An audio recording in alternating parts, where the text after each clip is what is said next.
Beach FM, locals talking to locals. Wednesday afternoon, Hannah Zwartz is back in the studio. Good afternoon. Oh, kia ora, Tanya. Is it time to stop and smell the roses or time to prune the roses? Yeah, well, you'll be lucky to have any roses in flower at the moment, although there's always some of them are freakishly flowering. Our neighbour's got a whole lot of standard ones, and for the last few weeks we've had white rose petals all around our front lawn. Really? Yeah, Wow. I think there's nothing left now. Oh, yeah.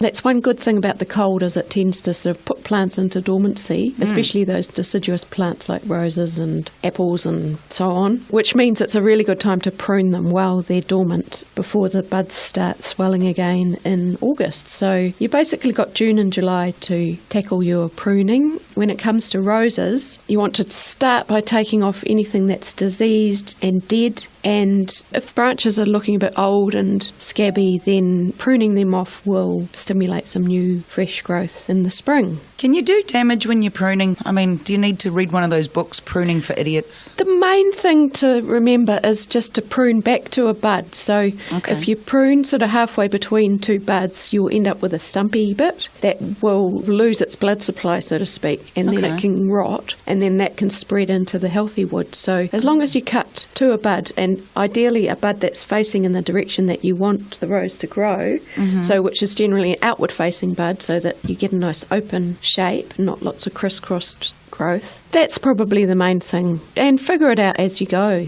Now there's some types that you don't necessarily need to prune so hard. The older roses like the gallicas and the more suckery roses, the ones that don't have big strong canes, they should generally be cut back after flowering because they've got a different growth habit. But those ones are actually really good ones to grow if you've got sandy soil. So things like the Rosa roses and the Gallica roses, which are suckering ones, they're naturally beach plants and sand dune plants. So if you've had any trouble growing roses because you've got really sandy soil, look out for those ones and maybe even plant a few. Because, you know, sometimes you see these really old-fashioned houses that have been abandoned and there's still a rose growing up the side of it. Yeah, they can be very, very tough.